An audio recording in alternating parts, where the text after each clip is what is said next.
Bonjour à tous. Je voudrais vous souhaiter un bon sabbat. Puis je vois qu'il reste quelques places ici devant, donc s'il y en a qui se sentent... on est mieux quand on est plus proche. Donc si vous voulez vous approcher, vous pouvez le faire. C'est bon? La justification par la foi. J'aimerais vous raconter l'histoire de Martin. Une petite partie de sa vie. Lui, c'était un moine. Un jour, il est allé à Rome. Puis pour délivrer son grand-père, il a acheté une indulgence. Puis il devait monter les marches à genoux. Il y avait beaucoup de marches. Puis à chaque marche, faire une prière. Puis, rendu en haut, son grand-père qui était décédé allait être délivré. Première marche, Notre Père qui es aux cieux, que ton nom soit sanctifié, que ton règne vienne, que ta volonté soit faite. Et il fait un signe de croix, il fait la prochaine marche. Notre Père qui es aux cieux, que ton nom soit sanctifié, que ton règne vienne. Il continue à chaque marche, il fait un signe de croix et il monte les marches, à genoux. Et il continue à monter, il monte, une marche après l'autre, et il fait sa prière à chaque fois. Il continue à prier en montant les marches à genoux. Puis quand il arrive bientôt en haut des marches, les genoux lui brûlent. Et puis là, il regarde autour de lui. Il y a plein d'autres croyants qui montent aussi les marches à genoux. Puis il voit toutes ces personnes qui souffrent comme lui en priant et en essayant de plaire à Dieu et de gagner le salut ou le salut d'un proche. Et alors qu'il priait, il entend une voix. Et il se souvient de Romains 1, 17. Le juste vivra par la foi. Martin Luther regarde autour de lui. Son cœur bat vraiment très vite dans sa poitrine. Parce que là, il est en train de réaliser l'erreur de ses croyances. Jésus ne sauve pas à travers des sacrifices qu'on peut faire, ou au travers de nos mérites, ou au travers de l'automutilation, mais il sauve au travers de la foi. Le juste vivra par la foi. Martin Luther avait beaucoup étudié la lettre de Paul aux Romains. Il aimait beaucoup les écrits de Paul. Et il venait d'avoir une révélation de Dieu qui allait le mener à vouloir réformer son Église. Il aimait son Église. Il n'a jamais voulu qu'il arrive ce qui allait arriver par la suite, tout ce mouvement de réforme qui a démarré. Hein? Et il avait l'intention de pouvoir les informer de ce que Dieu lui avait révélé. Et il avait été scandalisé par sa visite à Rome de voir tout ce commerce des indulgences. Ça l'avait beaucoup atteint, puis ça avait été instauré, ça, par les papes de l'époque pour pouvoir bâtir, avoir de l'argent pour financer la construction de la basilique Saint-Pierre de Rome. Puis ça l'a amené à étudier encore plus, puis à un moment donné, il ne pouvait plus se retenir avec ce qu'il avait découvert. Savez-vous ce qu'il a fait? Bien, le 31 octobre 1517, il a cloué sur la porte de l'église de Wittenberg, c'est en Allemagne, ce qu'on appelle les 95 thèses. Et ça portait beaucoup sur ce qu'il a vu dans la Bible, puis qu'il voyait que ça n'était pas en harmonie avec ce qu'il voyait dans l'Église. Les indulgences, entre autres. Il voyait bien que ce n'était pas dans la Bible. Et ça a fait le début d'une révolution. Plaire à Dieu plutôt qu'aux hommes. S'il avait voulu plaire aux hommes, il n'aurait jamais fait ça. Hein? Mais il a senti qu'il voulait plaire à Dieu pour révéler à d'autres ce qu'à lui, il avait découvert. Le juste vivra par la foi. La justification par la foi. Simple et tellement profond en même temps.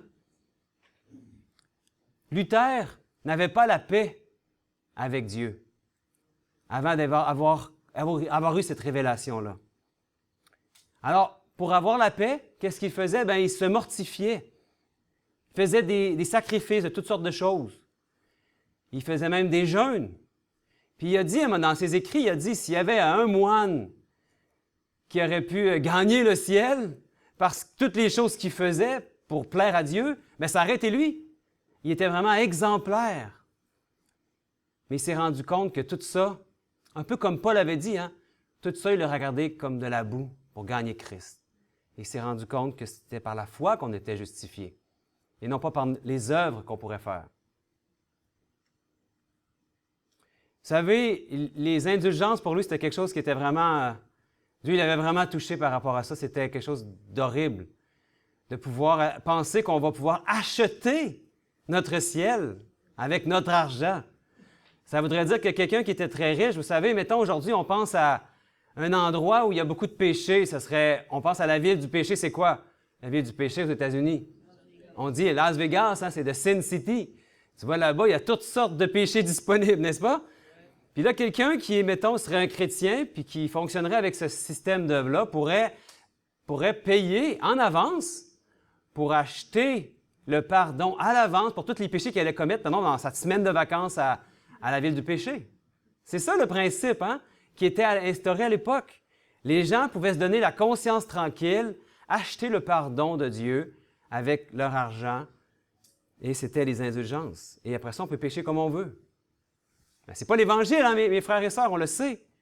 Et aujourd'hui, la justification par la foi que Luther avait compris, qu'on est justifié par la foi, bien, ça s'est transformé. Il y a peut-être d'autres réformateurs qui sont venus après, qui ont compris encore un peu plus, mais aujourd'hui, on voit que ce qui est souvent le plus répandu, pour plusieurs en tout cas, c'est que les gens se disent sauvés maintenant, peu importe ce qu'ils feront, ils vont toujours être sauvés. Une fois sauvé, toujours sauvé. Vous avez entendu parler de ça? Et qu'en est-il? Est-ce que c'est biblique? En fait, dans la justification par la foi, on peut voir qu'il y a comme deux parties. On pourrait dire qu'on peut séparer ça en deux. Parce que c'est vrai en quelque sorte, mais en même temps, c'est pas vrai. Il faut essayer de comprendre. Parce qu'il y a une partie de la justice par la foi, de ce que Christ a fait pour nous. Et il y a une partie de ce que Christ veut faire en nous. Ce qu'il a fait pour nous, c'est en dehors de notre volonté. Étiez-vous là il y a 2000 ans? Personne n'était là. Est-ce qu'il y a quelqu'un qui avait demandé que Dieu envoie son Fils? Non. Avant même qu'on demande quoi que ce soit à nous les humains, Dieu l'avait fait. En dehors de ma volonté, en dehors de ce que j'aille demander, quoi que ce soit, Dieu l'a fait. Il nous a sauvés. En Jésus-Christ, chaque être humain peut être convaincu qu'il y a le salut. Amen. C'est une grande nouvelle. C'est le salut en Jésus-Christ. Mais la justification par la foi, ça ne s'arrête pas là. C'est que ça, c'est ce qu'il a fait en dehors de ma volonté, mais maintenant, il veut faire des choses avec mon consentement. Maintenant, il veut que je puisse arrêter de résister puis le laisser entrer dans ma vie. Puis là, il veut faire des choses merveilleuses avec mon consentement parce qu'il ne force personne. Donc, la justification par la foi, on peut dire, c'est notre plus grand trésor. Parce que Jésus-Christ est notre justice. On peut vous enlever tout ce que vous avez, tous vos biens. On peut vous enlever même, malheureusement, c'est arrivé à Job, même ses enfants, sa famille. On peut tout perdre, notre compte en banque, notre voiture, nommez-le, tout. Mais personne ne peut vous enlever la justification en Jésus-Christ, par ses mérites. Ça, c'est notre plus précieux trésor. Est-ce que vous me suivez, vous êtes d'accord avec moi? Amen. Et donc, c'est par ses mérites et non pas par les nôtres. Je veux dire, est-ce que c'est quand même un peu mes mérites? Est-ce que c'est pas, mettons, 50-50? Il faut quand même que je fasse, que je mette la main vers le ciel pour saisir sa main, puis lui, il va mettre sa main, il faut que je fasse mon bout, lui fait son bout. Non? Non, mes amis, Martin Luther avait compris que c'était 100% les mérites de Jésus-Christ, puis 0% de mes mérites. Même pas 0,01%, là. L'Évangile de Jésus-Christ, c'est 100% ses mérites et rien pour nous. Aucun mérite de notre part. Donc, La justification par la foi, on peut dire que ça nous donne l'assurance de notre salut. Avez-vous l'assurance de votre salut? Peut-être vous vous dites, ah, mais oui, je travaille pour ça, puis à un moment donné, je vais être prêt, je vais être vraiment sauvé. Mais aujourd'hui, la bonne nouvelle de l'Évangile, c'est que vous êtes sauvés en Jésus-Christ.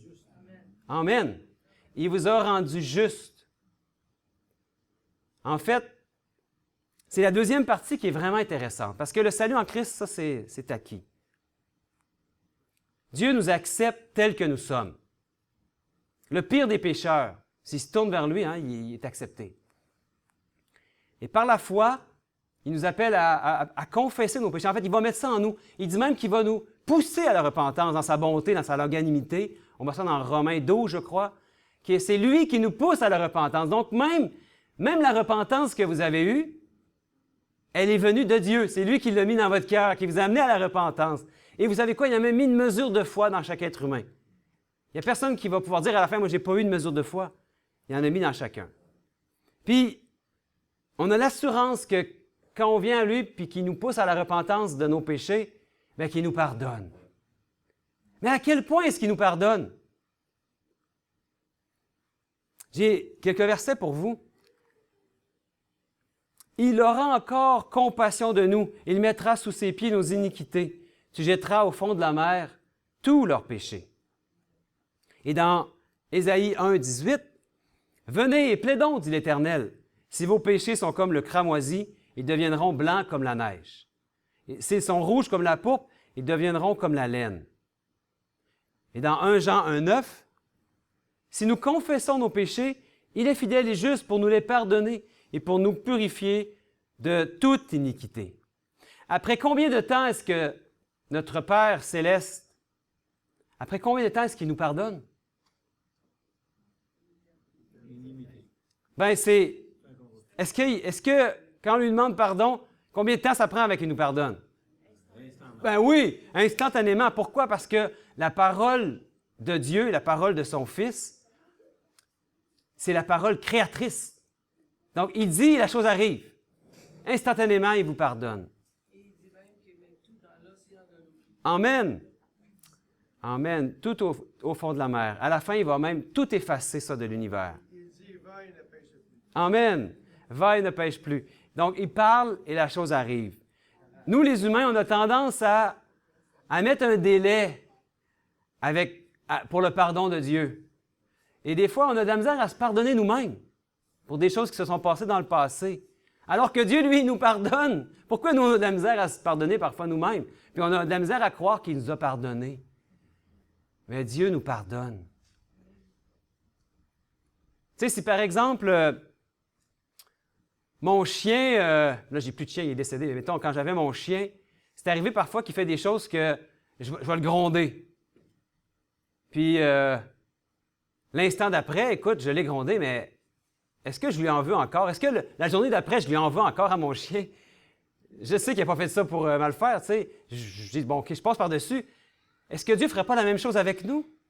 Qu'on est encore bien plus important qu'un chien?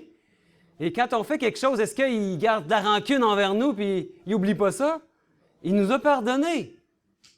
C'est le Dieu qu'on a, mes amis. Dieu n'a pas attendu que nous demandions d'être sauvés, mais il l'a fait sans que nous lui demandions quoi que ce soit. Ça, c'est l'agapé de Dieu.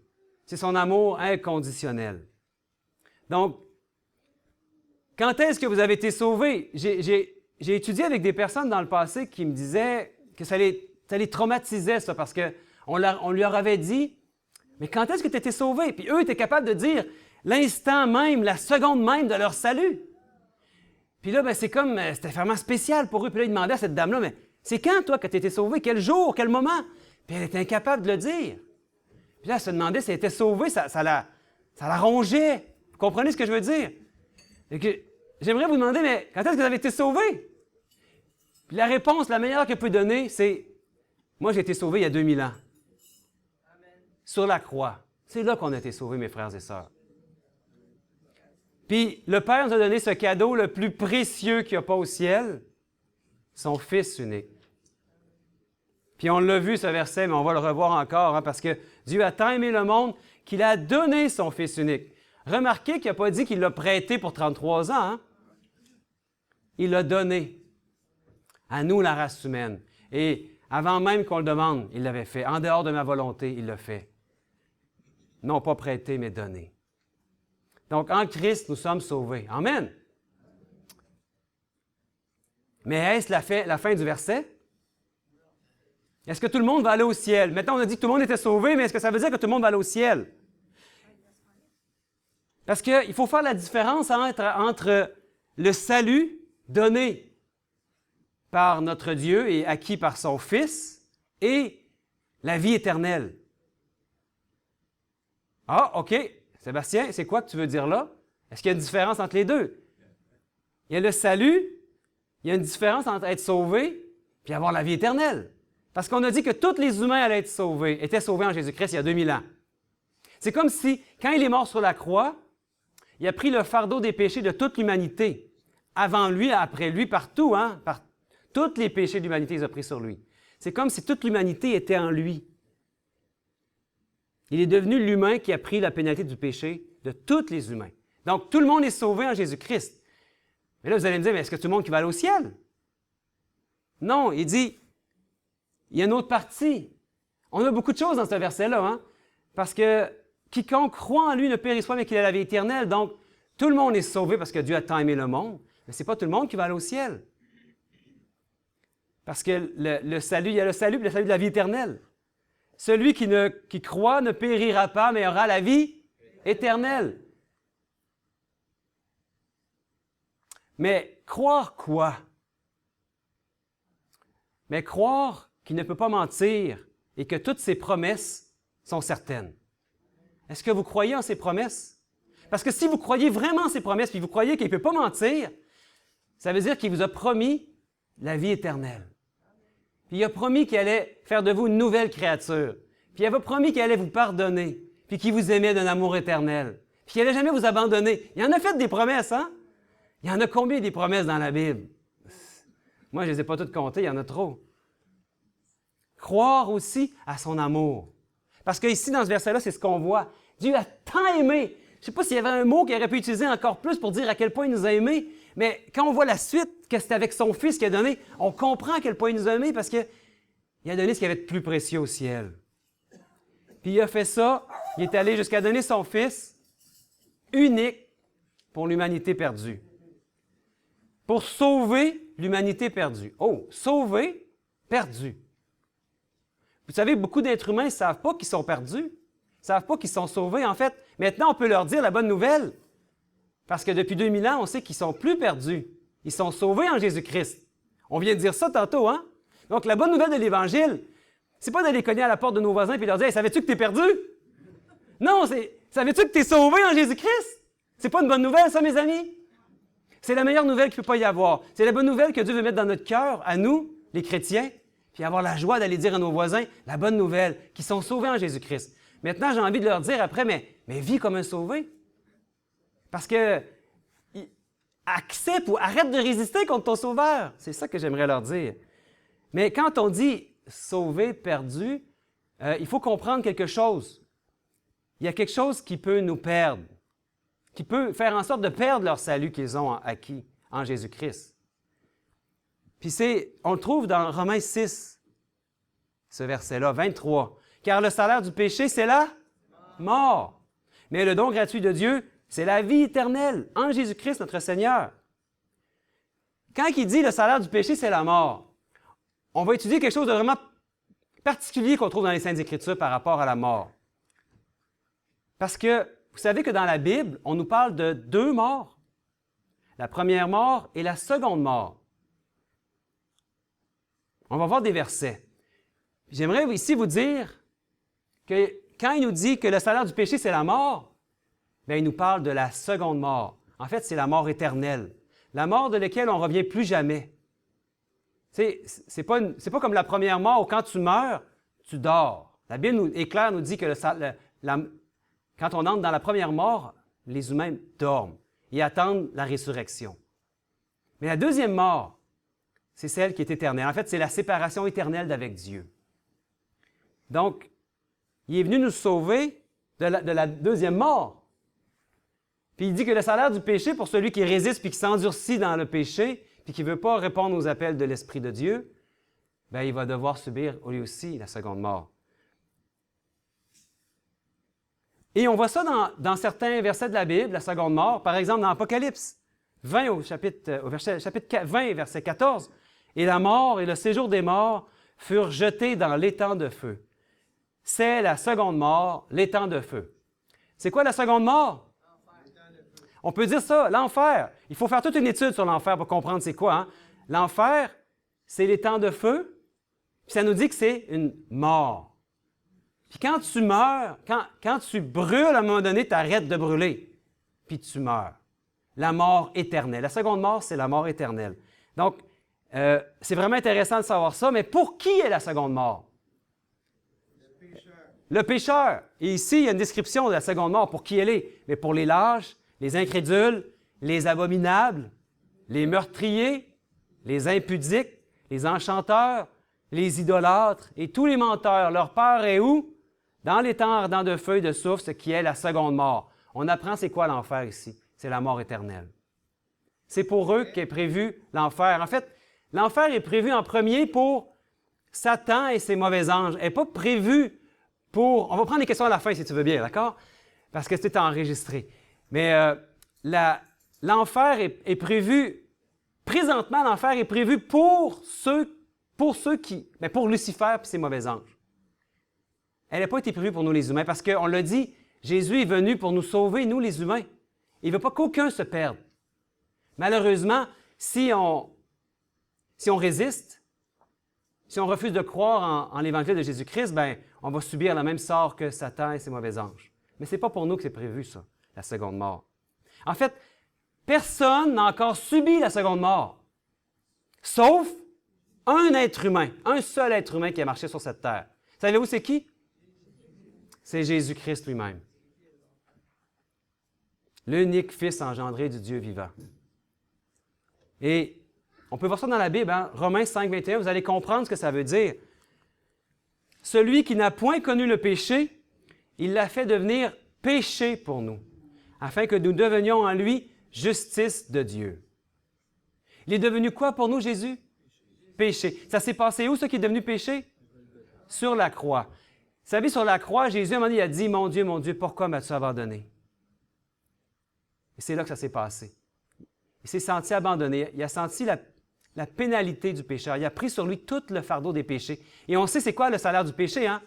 C'est la mort. Et la mort éternelle, la seconde mort. Christ est mort de cette mort. Et dans Romains 13, verset 10, Christ nous a rachetés de la malédiction de la loi, étant devenu malédiction pour nous.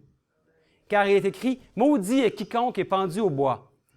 Pour les Hébreux, quand quelqu'un était pendu au bois, ça voulait dire qu'il était maudit. Il y avait plein de morts possibles, hein? Et quand Jésus est mort, ils ne l'ont pas lapidé, ils l'ont pas, ils n'ont pas tranché la gorge, ou bon, peu importe la mort que vous pouvez imaginer, mais ils ont choisi de le crucifier au bois. Ça veut dire ça, hein? Pendu au bois. Et ça, pour les Juifs, ça voulait dire tu étais maudit de Dieu, c'était la malédiction de Dieu. Et c'est vraiment ce que Jésus a subi pour nous, par amour pour nous. Il a subi la malédiction de Dieu qui est la seconde mort, la mort éternelle, la séparation éternelle avec Dieu le Père. En fait, quand il était sur la croix, Jésus, là, quand il a dit qu'il sentait qu'il était abandonné du Père, c'était vraiment ça. Dieu, le Père, ne pouvait pas sauver son Fils puis nous sauver nous en même temps. Il a choisi d'infliger cette seconde mort-là à son Fils. Imaginez ce qu'a vécu Jésus dans son esprit à ce moment-là. Parce que la colère de Dieu est tombée sur lui. Son Père lui a infligé, par amour pour nous, la mort que nous méritions, la seconde mort, la mort éternelle. C'est un moment d'angoisse terrible qu'il a vécu sur Golgotha. C'est par amour pour nous qu'il a vécu. Mon Dieu, pourquoi m'as-tu abandonné? Toujours dans sa vie, son Père ne l'avait jamais abandonné. Toujours, il y avait dans son esprit Dieu, son Père qui lui parlait, qui l'aidait à savoir quoi dire, comme il peut faire avec nous d'ailleurs. Hein? Mais là, à ce moment-là, il n'entendait plus la voix du Père. Parce que la colère que le pécheur mérite est tombée sur lui. Afin que nous, on n'aille pas à la subir, en fait. Donc, on peut dire que Jésus sur la croix, à ce moment-là, est devenu le plus grand des pécheurs, le plus grand des menteurs, le plus grand des voleurs, le plus grand des meurtriers, le plus grand de tous les péchés que vous ne pouvez pas imaginer. Lui qui était pourtant sans péché, n'est-ce pas? Mais il est devenu ça pour nous. Puis il a vraiment ressenti ce que le pécheur non repentant, à la fin, à la deuxième résurrection des morts, quand ils vont recevoir leur sentence finale, ce qu'ils vont subir. C'est ce qu'il a senti par amour pour nous. L'angoisse suprême, l'abandon de son Père. Quel amour! Je veux dire, devant tant d'amour, là, il y a deux positions possibles. Soit notre cœur fond, j'espère que c'est notre cas à tous, devant tant d'amour que notre cœur a fondu, ou soit on devient un ennemi vraiment de cette vérité-là. Il y a deux positions. C'est tranchant. La justification par la foi, c'est une question d'amour. Il est devenu péché pour nous. Mais qu'est-ce que le péché? C'est pas un mot très populaire dans notre monde aujourd'hui, hein? Vous allez voir votre collègue de travail, bien, tu viens de faire un péché. C'est un mot qu'on n'ose pas utiliser dans le quotidien. Mais c'est quoi le péché? Bon, on a une définition dans la Bible du péché. Pas obligé de prendre le dictionnaire, la Bible va nous le dire. C'est dans 1 Jean 3, 4. Quiconque pêche transgresse la loi et le péché est la transgression de la loi. Mais Jésus a subi le salaire du pécheur. Puis Jésus n'a fait aucun mal dans sa vie. Il n'a jamais fait aucun péché contre la loi, aucune transgression. Il a été parfaitement obéissant à son Père pendant toute sa vie. Donc, c'est pour ça qu'il était juste pour son Père, après 3 jours dans la tombe, de le ramener à la vie. Son Père l'a ressuscité. Puis il est maintenant, Jésus, pour nous, la résurrection et la vie. Et si on vit aujourd'hui, c'est grâce à lui. Parce que lui, il est la vie. Puis pas juste nous, hein, les chrétiens, mais tous les êtres humains, et même tous les animaux, et tout ce qui vit sur cette terre vit parce que Christ a donné sa vie pour nous. Il est la vie. Et nous sommes sous la grâce de son amour. Vous savez, la grâce, c'est quelque chose de formidable. On dit la grâce, c'est comme un cadeau qu'on ne mérite pas. C'est ça, la grâce. Ça me fait penser à l'histoire qu'Alain nous a contée mercredi. Pour ceux qui étaient présents, vous vous souvenez, il y a eu la grâce. Parce que quand le policier est venu à sa voiture parce qu'il roulait trop vite, il allait recevoir sa contravention. Le policier a ouvert la fenêtre, puis Alain, il avait sûrement coupable. Hein? Je suis coupable, je roulais trop vite, je le sais. À ce moment-là, il était sous la loi. La loi, elle nous condamne. La loi disait à Alain, écoute, tu le sais, Alain, puis tu te sens coupable parce que tu as roulé trop vite, puis la loi te condamne. La loi disait quoi, 100 km/h peut-être, puis Alain, peut-être qu'il roulait à 130, 140, je ne sais pas. C'était 80. C'était 80? Non, c'était 50. Hein. C'était 50. Moi, j'allais à 80. Puis tu allais à 80? Oui. Ouais. Boy, OK. Fait qu'il avait dépassé ce que la loi demandait. Il était sous la loi, puis il méritait ou pas le ticket, l'amende. Il méritait, hein? Ça aurait été juste qu'il reçoive son amende. Mais maintenant, il y a quelque chose d'injuste qui s'est passé. Parce que nous méritions aussi le salaire du péché qui est la mort. La deuxième, la colère de Dieu. Donc, c'est comme injuste. Jésus-Christ a pris la pénalité du pécheur. La malédiction que nous méritions, il l'a pris, lui. C'est juste. Et c'est ça, la grâce. C'est immérité. Parce que là, quand le policier a dit à Alain, il est revenu, il a probablement vérifié ses papiers, tout était en ordre, mais il avait quand même roulé trop vite, là. Il méritait d'avoir la contravention. Puis il est arrivé, il a ouvert la porte, puis qu'est-ce qu'il t'a dit? Va et ne pêche plus. Donc, c'est la grâce qu'il a expérimenté, mes amis, n'est-ce pas? Il était plus sous la loi, maintenant il était sous la grâce. Mais j'aimerais vous dire que sûrement qu'Alain, après qu'il y a eu cet épisode de grâce merveilleuse, puis que le policier est reparti, Alain il a repris la route.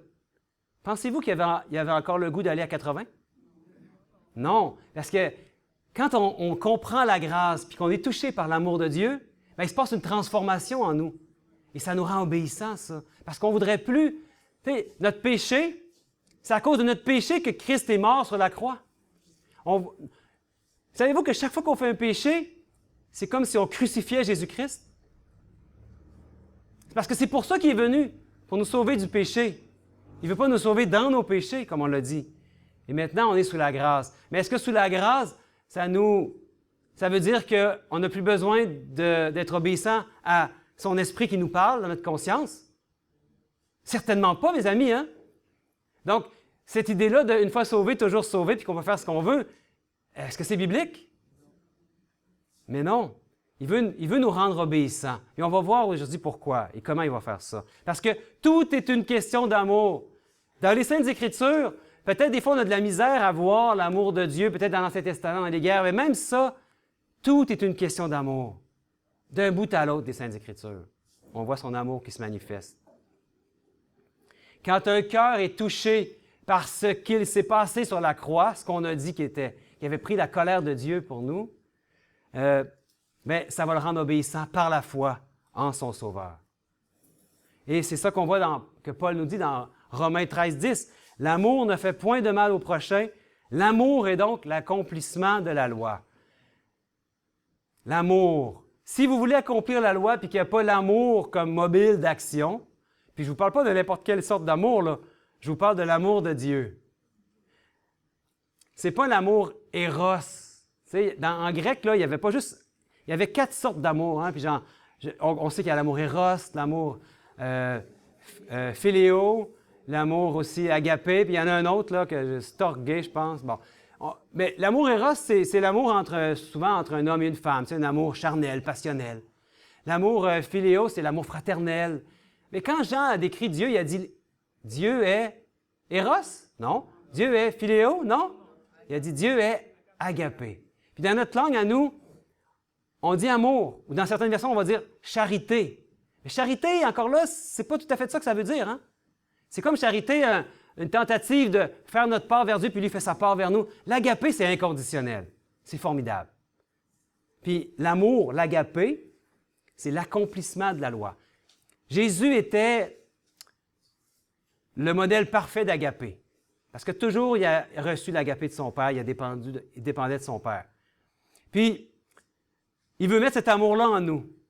Cet amour-là en nous, c'est ça qui accomplit la loi. L'obéissance à la loi de Dieu, non pas pour être sauvé, mais par amour. Ça fait toute la différence.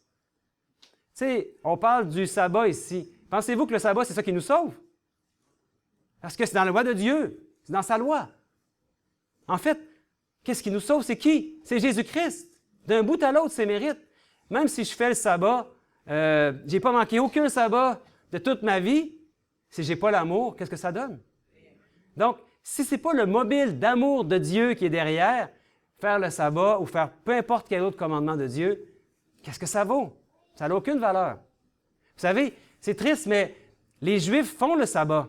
Aujourd'hui, le peuple d'Israël. Mais s'ils n'ont pas reconnu Jésus leur sauveur, qu'est-ce que ça donne? Dieu va les amener, parce que Dieu a un plan pour chaque peuple, et même pour le peuple juif. Puis il va leur révéler Jésus-Christ. Il le fait d'ailleurs avec plein de Juifs. D'ailleurs, les premiers apôtres étaient des Juifs, hein? Il ne faut pas l'oublier. Donc, tout est par amour. Et Jésus lui-même a dit dans Jean 14, 15, « Si vous m'aimez, gardez mes commandements. » Donc, c'est vraiment une question d'amour, garder les commandements. Donc, la première partie de la justification est ce que Jésus-Christ a fait pour moi, sans même mon consentement. Mais la deuxième partie est ce qu'il veut faire maintenant avec mon consentement. Il a sauvé tous les hommes et toutes les femmes aussi par amour. Et maintenant, qu'est-ce qu'il veut faire? Il veut les attirer tous à lui. Parce qu'il ne veut pas qu'aucun se perde. Et on voit ça dans Jean 12, 32. Il dit, « Et moi, quand j'aurai été élevé de la terre, j'attirerai tous les hommes à moi. » J'aime dire qu'on peut comparer ça à un aimant. Tu sais, un aimant, là, ça attire. Mettons qu'il y a un gros aimant, là, puis qui est fait en métal, là. Ça t'attire, hein? Tu n'as pas le choix, tu y vas. Pour ne pas y aller, il faut que tu te retiennes pratiquement.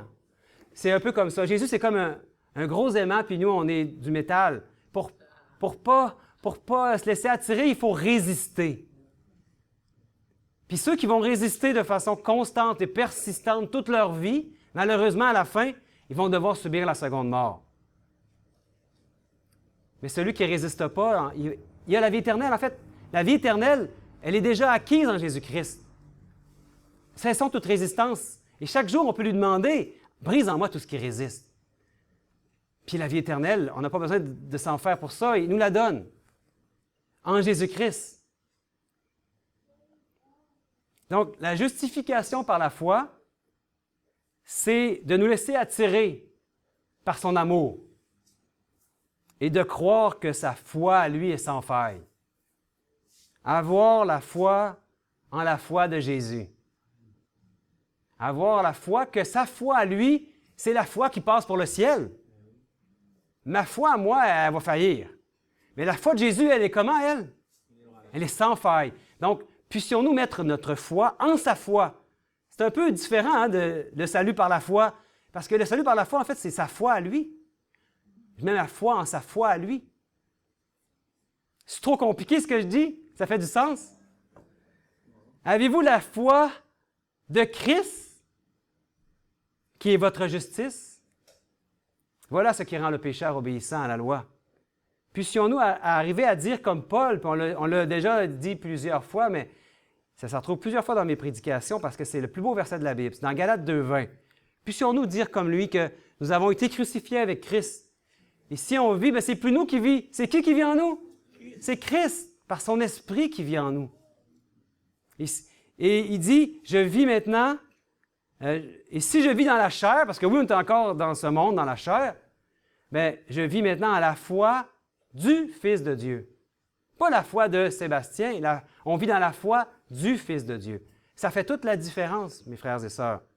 Lui qui m'a aimé, qui s'est donné lui-même pour moi. Voilà l'Évangile, mes amis.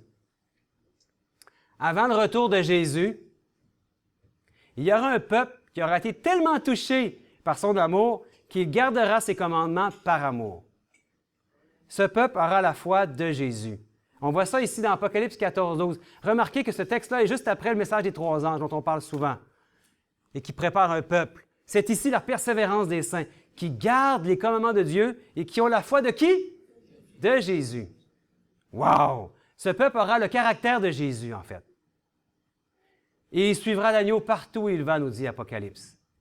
Puis il va garder tous les commandements de Dieu par amour, incluant le 4e commandement, le sabbat du 7e jour. Mais oui, parce que c'est une question d'amour. Parce que c'est plus moi qui vis, mais c'est Christ qui vit en moi. Puis ça me donne le sourire, comme ma sœur Denise a toujours le sourire, c'est formidable. Aucune crainte du jugement. Parce qu'il n'y a pas de crainte dans l'amour, vous savez, hein? Est-ce que c'est dans la Bible, ça? 1 Jean 4:18, la crainte n'est pas dans l'amour. Mais l'amour parfait, ça c'est l'agapé, hein? L'agapé bannit la crainte. Car la crainte suppose un châtiment. Et celui qui craint n'est pas parfait dans l'amour. Donc, arrêtez d'avoir peur, aucune crainte. Le royaume de Dieu est déjà commencé en esprit. Maintenant, il reste son accomplissement en physique, on va dire. Soyons conscients qu'on peut être déjà dans le royaume de Dieu. On est des citoyens du ciel. On n'appartient plus à cette terre. Puis il veut qu'on soit ses soldats aujourd'hui pour amener cet évangile-là, pour que tout le monde puisse aussi aller au ciel. Parce qu'ils sont sauvés en Jésus-Christ, mais ils ne savent pas encore. Donc, pas de crainte dans l'amour, même sous la menace. Même si on vous dit qu'on veut vous ôter la vie si vous ne reniez pas votre Sauveur, pas de crainte. Même si on n'a plus le pouvoir d'acheter ni de vendre, parce que c'est ça qui va arriver hein, un jour, parce qu'on marche en nouveauté de vie. C'est plus moi qui vis, c'est Christ qui vit en moi. On est des nouvelles créatures en Jésus-Christ. Mes amis, il est temps de prendre position pour l'honneur de Dieu, de notre Dieu à tous. Hein? Mais que fait Jésus-Christ maintenant? En ce moment même, là, vous êtes-vous déjà posé la question, qu'est-ce qu'il fait Jésus en ce moment? Oui, mais encore, qu'est-ce qu'il fait? Il intercède pour nous. Parce qu'on sait que Jésus, il est mort de la deuxième mort, mais il est ressuscité, il n'est pas resté dans la tombe. La tombe ne pouvait pas le retenir. Parce qu'il était juste et parfait. Jamais il n'a fait aucun péché. Il est ressuscité, puis il est monté au ciel. Puis ça nous dit qu'il est allé dans un endroit bien spécial au ciel. Puis on veut comprendre qu'est-ce qu'il fait maintenant au ciel. On va voir. Pourquoi est-ce qu'il n'est pas encore revenu, en fait? Parce qu'il a promis qu'il allait revenir. Pourquoi il ne serait pas encore revenu? Puis on va voir pourquoi il n'est pas revenu avec ce qu'il fait au ciel. Puis on voit ça dans Matthieu 24. Ça dit « Comme l'éclair part de l'Orient jusqu'en Occident, ainsi sera l'avènement du Fils de l'homme. Pour ce qui est du jour et de l'heure, personne ne le sait. La venue du Fils de l'homme sera comme ce qui arriva au temps de Noé. Et ils ne se doutèrent de rien jusqu'à ce que le déluge vint et les emporta tous. Mais il en sera de même à l'avènement du Fils de l'homme. Les anges ont promis aux disciples, ce même Jésus qui a été enlevé de vous au ciel, viendra de la même manière que vous l'avez vu aller au ciel, dans Actes 1, 11. Bien sûr, ce retour personnel et littéral de Christ n'a pas encore eu lieu. Donc, pourquoi est-ce qu'il n'est pas encore revenu? Il y a encore de l'ouvrage, oui. La seule réponse qui puisse avoir du sens, c'est que son peuple n'est pas encore prêt pour sa venue. La récolte, j'aimerais vous dire, n'est pas encore mûre. Est-ce que c'est biblique? Dans Marc 4, il dit encore, il en est du royaume de Dieu, comme quand un homme jette de la semence en terre. Qu'il dorme ou qu'il veille, nuit et jour, la semence germe et croît sans qu'il sache comment. La terre produit d'elle-même d'abord l'herbe, puis l'épi, puis le grain tout formé dans l'épi.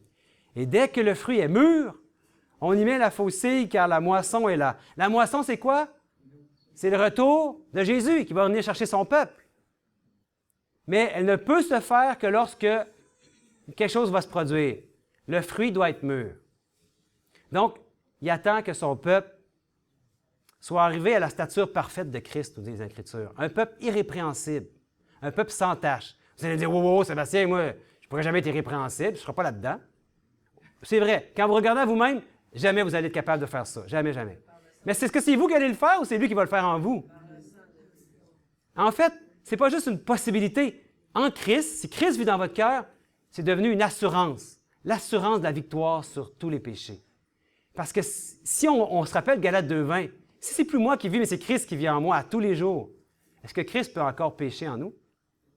Parce que pour pécher, imaginez-vous, un péché conscient, là, volontaire, là, il faudrait que je mette Christ dehors de ma vie. Hey, va-t un petit peu, là, je dois faire un péché. Puis là, après, on pleure parce que on se sent tellement mal, on voudrait qu'il revienne. Puis qu'est-ce qu'il fait? On pleure, on demande pardon, puis il revient. Il voit notre repentir et notre pardon. Il revient, il veut continuer à œuvrer en nous. À chaque fois qu'on fait un péché, c'est ce qu'on doit faire, on doit le mettre en dehors de notre vie. Est-ce qu'on veut faire ça? Non! On veut chaque jour être baptisé de son esprit. Puis chaque jour, on veut marcher avec lui. En fait, que lui, ce soit lui qui soit en nous, en nouveauté de vie. Donc, à ce moment-là, on comprend qu'il va y avoir un peuple à la fin, 144 000, un peuple bien spécial, un peuple victorieux, qui va démontrer à tout l'univers qu'on peut ramener cette gang-là, les humains, au ciel, parce que la démonstration va avoir été faite que par la puissance de Jésus-Christ, d'intercession pour nous, c'est possible de rendre des humains sans péché. C'est ce qu'il veut. C'est juste que où il va aller avec nous, les humains de la dernière génération. C'est l'accomplissement de l'Évangile éternel. Parce que l'Évangile éternel, ce n'est pas terminé sur la croix. Il faut se rappeler quelque chose, parce que Jésus, qu'est-ce qu'il fait au ciel? Hein? Il est dans un ministère. Le ministère de Christ au ciel, c'est le ministère en tant que grand prêtre, dans le sanctuaire céleste. Et ça, là, je vous dis, là, je peux juste en parler 2 minutes ce matin, mais on pourrait en parler pendant des heures et des heures. Il faut comprendre c'est quoi le sanctuaire. Parce que vous savez que Moïse a reçu des instructions de Dieu pour construire un sanctuaire à l'époque sur la terre, selon le modèle qui lui a été montré au ciel. Donc, ça veut dire qu'il y a un sanctuaire au ciel. Il a vu le modèle, puis Dieu lui a dit, fais un modèle réduit sur la terre. Parce que je veux enseigner aux humains le plan du salut en Jésus-Christ. Et ça, c'était le type en Israël, le sanctuaire. Puis on sait que tout ça avait son antitype. Donc, on va voir c'est quoi l'antitype. Par exemple, sur la terre, il y avait un souverain sacrificateur qui ressemblait un peu à ça avec son habillement. Puis il y avait c'est lui qui officiait pour le peuple. Puis ce souverain sacrificateur-là, dans le sanctuaire céleste, il y a son équivalent au ciel. C'est qui au ciel qui est le souverain sacrificateur? C'est Jésus. Il est au ciel en ce moment dans son sanctuaire. Puis, sur la terre, dans le sanctuaire de Moïse, il y avait des sacrifices qui avaient lieu, vous savez, pour les péchés. Puis, matin et soir, il y avait un agneau sans tache qui devait mourir. Il y avait un agneau qui devait mourir. Ça, c'était le type Mais c'est quoi l'antitype? Comment ça s'est accompli, ça? Jésus à la croix, c'est lui l'agneau de Dieu d'abord. D'ailleurs, Jean-Baptiste, c'est ce qu'il a dit. Ça ne venait pas de lui, il a dit, c'est l'agneau de Dieu qui enlève les péchés du monde. C'était vraiment un accomplissement du sanctuaire, du plan du salut. Aussi, c'est ça qui s'est passé, oui, la croix. Ça s'est accompli en Jésus-Christ. Et une fois par année, vous savez, il y avait le grand jour annuel des expiations. Vous devez vraiment étudier ça, mes amis. Parce que dans cette journée-là, une fois par année, c'était la purification du sanctuaire, qui représentait la purification de tous les péchés du peuple accumulés pendant l'année. Puis là, une fois par année, tous ces péchés-là étaient purifiés du sanctuaire. C'est comme s'ils n'existaient plus. Quand est-ce que ça s'est passé, ça, au ciel? Quand est-ce que Jésus est rentré dans le lieu très saint? Bien, il y a un livre justement là-dessus, puis le sanctuaire sera purifié. Puis il y a un moment dans l'histoire qu'on pourrait vraiment étudier, qui nous montre que dans le temps de la fin dans lequel on vit, on est entré dans cette période-là, que Jésus est entré dans le sanctuaire, dans le lieu très saint du sanctuaire céleste, pour y faire la purification des péchés. Et vous allez me dire, mais c'est quoi qu'il veut purifier? Bien, son Église.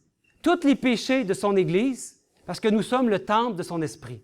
Donc, il veut purifier son Église. Son Église, c'est qui? C'est des êtres humains. Il est en train de faire, au niveau cosmique, l'expiation au ciel de tous les péchés de son peuple. Tous ceux qui se réclament de Jésus-Christ, puis qui ont encore des péchés, ça fait en sorte qu'il ne peut pas revenir tant que son Église pêche. Puis il est en train d'envoyer toute la puissance du ciel pour envoyer dans sa conscience « Arrête de pécher ». Parce que Dieu a en horreur le péché. Vous savez, il aime le pécheur, mais il a en horreur le péché. Puis il veut qu'on arrête de pécher. Et c'est ce qu'il est en train de faire aussi à Jésus. Si vous voulez savoir, Jésus est en train d'officier pour nous pour purifier son Église. Préparer un peuple à la seconde venue de Jésus. Quel est le livre du Nouveau Testament qui est souvent un des moins bien compris, puis même pas beaucoup étudié par la plupart des chrétiens? Il y a l'Apocalypse peut-être, mais il y en a un autre. Hébreux, oui, ça c'est ce qui se passe au ciel. Hébreux 2, 17 nous dit « Voilà pourquoi il devait être rendu à tous égards semblable à ses frères, afin de devenir un grand prêtre plein de bonté et digne de confiance dans le domaine des relations de l'homme avec Dieu, en vue d'expier les péchés de son peuple. » Est-ce que Jésus, Fils de Dieu, pouvait venir sur terre et réclamer être le grand prêtre de l'humanité? Il ne pouvait pas, non. Il fallait qu'il soit né d'une femme. Il fallait qu'il vienne, qu'il naisse comme nous tous, nous pouvons naître. C'est pour ça qu'il dit qu'il devait être rendu semblable à ses frères. Jésus était comme nous. Ça, c'est une grande vérité de l'Évangile aussi. Si vous mettez Jésus qui n'est pas comme nous, qui n'avait pas des tentations et des luttes comme nous, bien, il ne peut pas nous sauver. Il fallait qu'il soit vraiment comme nous pour être notre grand prêtre. Et malgré qu'il était comme nous, plongé dans une nature qui l'amène au mal, jamais il a péché. Wow! C'est merveilleux l'Évangile, mes amis. Et dans Hébreux, on voit aussi, car Christ n'est pas entré dans un sanctuaire fait de main d'homme, en imitation du véritable, mais il est entré dans le ciel même, afin de comparaître maintenant pour nous devant la face de Dieu.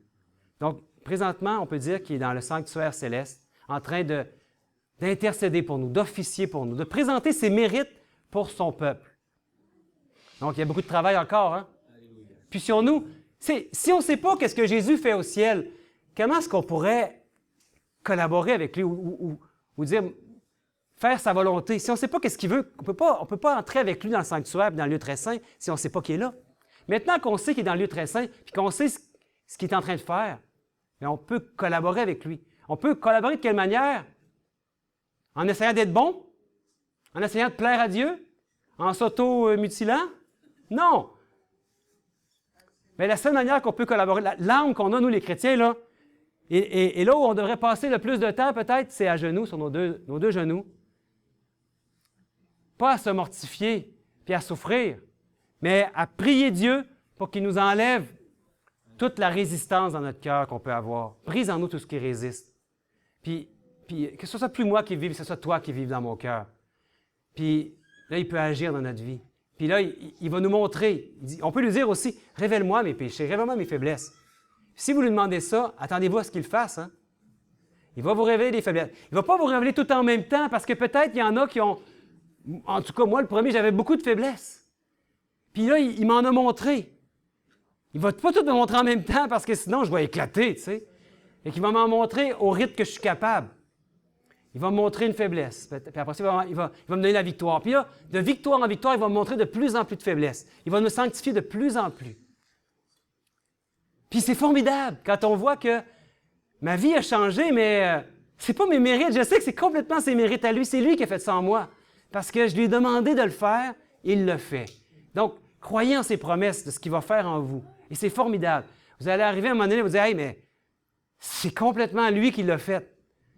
Il a promis qu'il allait le faire, il va le faire. » Et maintenant, notre souverain, notre sacrificateur, il est monté au ciel, puis il joue son rôle de grand sacrificateur. Le jour des expiations dans le lieu très saint. On peut dire qu'on est dans cette journée des expiations qui dure plus que 24 heures, mais tant que son peuple n'est pas expié, il ne peut pas en sortir. Tant que son peuple n'est pas purifié. Et il présente ses mérites continuellement devant le sanctuaire céleste pour extirper le péché de son peuple et lui donner la victoire sur le péché. Il veut nous purifier aujourd'hui. Et il dit, aujourd'hui, si vous entendez sa voix, n'endurcissez pas vos cœurs. Il veut faire fondre nos cœurs et y écrire sa loi. C'est ce qu'il dit dans Ésaïe 51. Hein? C'est tellement beau. Écoutez-moi, vous qui connaissez la justice, peuple qui a ma loi dans son cœur. Ne craignez pas l'opprobre des hommes, ne tremblez pas devant leurs outrages, parce que il veut qu'on ait sa loi dans notre cœur.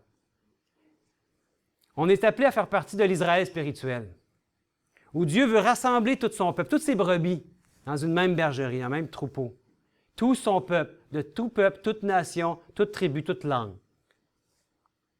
Et dans Jérémie 31, 33, c'est formidable. Il veut faire une alliance avec nous. Il dit, « Voici que je ferai avec la maison d'Israël, après ces jours-là, dit l'Éternel, je mettrai, l'alliance qu'il va faire, oui, je mettrai ma loi où? Au-dedans d'eux. Je l'écrirai dans leur cœur, et je serai leur Dieu, et ils seront mon peuple. » Vous connaissez la loi de Dieu? Derrière, ici, là, il y a les deux tables de pierre sur un petit poster. Là. Puis, vous savez, il veut écrire ça va dans notre cœur. Est-ce que j'ai besoin, avant de faire un péché, de regarder les tables? Non, je ne peux pas faire ça. Il dit qu'il va l'écrire dans notre cœur. Donc, il va la mettre en nous. Fait que, naturellement, si on marche avec Jésus-Christ, dans notre conscience, vu que c'est lui qui vit en nous, il va nous amener à faire sa loi. Parfaitement. S'il y a des choses qu'on n'a pas encore conscience, il va nous les révéler. Ayez confiance qu'il le fait, mes amis. Puis, vous savez, c'est lui qui veut faire alliance avec nous. Nous, les êtres humains, on veut entrer dans l'alliance, mais on pense qu'on a notre part à jouer dans cette alliance-là. On a dit, hein, c'est quoi notre part à jouer? C'est aucun mérite. En fait, c'est comme un contrat qui a un seul signataire. L'alliance, c'est ça. Avez-vous pris conscience de ça déjà?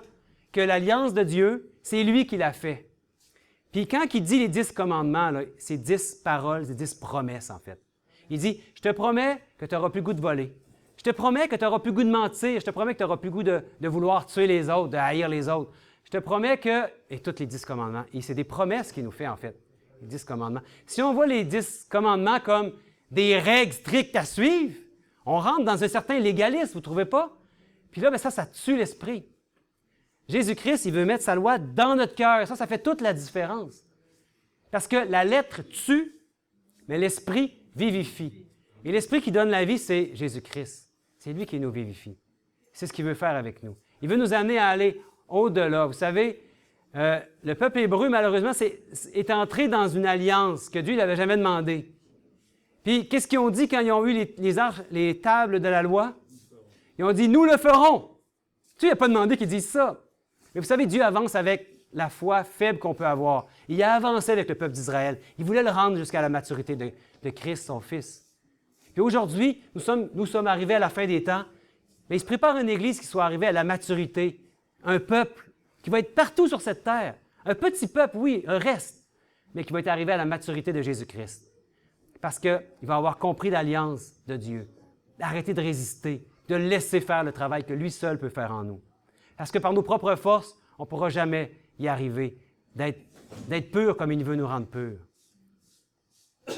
Puis, vous savez, quand quelqu'un a une vie vous êtes allé très, très bas, puis qu'on voit le miracle qui s'est passé pour voir ce que Dieu a fait avec lui, C'est le plus grand des témoignages. Donc, si vous dites, moi, je suis un grand pécheur, je suis vraiment allé trop bas, sûrement je suis allé trop bas. Dieu ne pourra jamais me pardonner. Dites-vous que pour Dieu, il n'y a rien d'impossible. Puis que c'est même une certitude que si vous lui demandez à Dieu qu'il change votre vie, c'est la chose qui attend le plus. Si vous demandez à Dieu, mon Dieu, j'aimerais gagner à la 649 $1 million. Il pourrait le faire, mais est-ce qu'il va le faire? Ça serait étonnant. Ça se peut, hein? Ça se peut. Il peut tout faire. Mais si vous lui demandez quelque chose comme, mon Dieu, change mon cœur, écris ta loi dans mon cœur, et fais que j'arrête de résister, pensez-vous qu'il va le faire? Ça, c'est le genre de prière qui s'attend de nous. Que chaque jour, on peut faire, vous savez. Et même, je vous encourage à le faire chaque jour, à lui donner votre vie le matin, peut-être même le midi, peut-être même le soir aussi. Chaque jour, lui répéter, prends ma vie, elle est à toi, tu es mon souverain. Je veux faire ta volonté aujourd'hui. Prends ma vie, elle est à toi. Puis lui répéter ça constamment. Brise ma résistance. Donc, notre part à nous, c'est quoi? C'est pas d'entrer, c'est pas de signer en bas du contrat, hein, mais juste entrer dans son alliance à lui qui nous offre. La grâce, son amour. Qu'est-ce qu'il n'a pas fait pour nous? Il a tout fait. Il a même donné son Fils unique, son unique engendré. Donc, ça signifie de ne pas endurcir notre cœur. On l'avait vu, hein? N'endurcissez pas votre cœur. Arrêtez de résister. C'est ça que ça signifie. Notre rôle à nous, c'est ça. Arrêtez de résister. Parce qu'il nous attire, hein? Comme un aimant. Donc, la justification par la foi, c'est de croire en la justice parfaite de Christ. Puis dire comme Paul, non pas moi, mais Christ. Et sa victoire est la nôtre. Soyez-en assurés. Vous êtes des victorieux, mes frères et sœurs. Et dans Marc 16, il dit, celui qui croira, qui sera baptisé, sera sauvé. Mais celui qui ne croira pas sera condamné. Mais croire, c'est une question d'amour. Si en ce moment précis, ce moment même, vous sentez l'appel du bon berger, bon berger, c'est notre Seigneur Jésus. Hein? Si vous sentez sa voix dans votre cœur qui vous parle, sa voix qui est remplie d'amour, mon frère et ma sœur, si tu crois dans tout ton cœur que Jésus-Christ est ton sauveur, si tu reconnais que tu es un pécheur et que tu as besoin du pardon et de la repentance, alors qu'est-ce qui empêche que tu sois baptisé? Selon le baptême biblique par immersion au nom de Jésus. Qu'est-ce qui empêche que tu sois baptisé? Donc cet après-midi, il va y avoir une cérémonie de baptême. Aujourd'hui, c'est le jour favorable. Aujourd'hui, c'est le jour du salut. C'est le jour où on veut exprimer plutôt le salut qui est déjà écrit en Jésus-Christ. Donc, si en ce moment vous entendez sa voix dans votre cœur, bien, je vous invite à venir me rejoindre devant et nous allons prier pour vous. Si vous entendez sa voix, le texte dit « Endurcissez pas votre cœur ». Aujourd'hui, c'est le jour favorable. Donc, je vous invite, vous qui voulez, puis dire publiquement maintenant à tous votre amour pour le Seigneur, puis que vous voulez plonger dans les eaux du baptême. Le dire publiquement à tous parce que c'est une relation d'amour qui est en train de se développer avec votre Sauveur, puis vous voulez que tout le monde le sache. Donc, vous pouvez venir me rejoindre ici devant, ceux qui veulent être baptisés. Amen. Amen. Amen. Gloire à Dieu. Gloire à Dieu. Venez, mes frères et sœurs. S'il y en a parmi vous qui veulent être baptisés, venez devant, on va prier pour vous. N'endurcissez pas votre cœur parce que c'est aujourd'hui le moment favorable. Peut-être qu'il n'y en arrivera pas d'autres moments. Il ne faut pas attendre. Il ne faut pas attendre. Parce que si on laisse passer du temps, peut-être que les circonstances vont arriver puis on n'aura plus d'autres occasions. Donc, Joanne, Michel, quel bonheur. Vous savez, les deux, on s'en était parlé déjà. Puis Michel voulait garder la surprise pour sa famille. Gloire à Dieu. Puis on a prié, hein, mais en tout cas, j'avais prié avec Michel, je pense qu'avec Joanne, en tout cas, on a eu une bonne conversation. Puis je leur ai dit, c'est le baptême de la repentance. Et comme quand Jean-Baptiste, les gens venaient dans l'eau, puis ils se faisaient immerger dans l'eau. Puis la personne qui baptise est vraiment pas importante dans l'équation. Hein? La personne qui baptise, oubliez-la. C'est Jésus-Christ et vous, et le Père. Le Père et le Fils avec vous. Puis c'est votre moment, mais aussi, vous ne voulez pas le faire en secret. Vous voulez, comme le mariage, que ce soit quelque chose que tout le monde puisse le savoir. Il n'y a pas de honte de notre Sauveur. Donc, si vous reconnaissez que vous êtes des pécheurs, et déjà les deux m'ont dit qu'ils reconnaissaient qu'ils étaient des pécheurs, qu'ils avaient besoin du pardon, et vous reconnaissez que Jésus, c'est votre seul sauveur, il n'y a rien qui empêche que vous soyez baptisés. Donc, cet après-midi, on va assister au baptême de Michel et Joanne. Et vous savez, quand j'étais plus jeune, moi, j'assistais à des baptêmes de bébés. Bon, c'est beau, mais est-ce qu'ils ont dit quoi que ce soit pour dire oui? Mais quand on voit des adultes, je veux dire, je ne sais pas quel âge vous avez, je ne veux pas le savoir, mais vous avez déjà beaucoup de vécu. Puis quand on voit quelqu'un, après tout son vécu, qui dit, bien, moi, je veux donner ma vie à Jésus-Christ, wow! C'est vraiment quelque chose de touchant. Donc, j'invite tous ceux qui sont ici à ne pas manquer cet après-midi à 15 h le baptême qu'il va avoir de ces deux enfants de Dieu qui veulent maintenant le dire à tout le monde. Donc, on va prier. On va prier, moi. On va prier pour vous. On va se mettre ici. On va mettre les mains sur vous. Je vais prendre le micro, je pense, pour que tout le monde m'entende.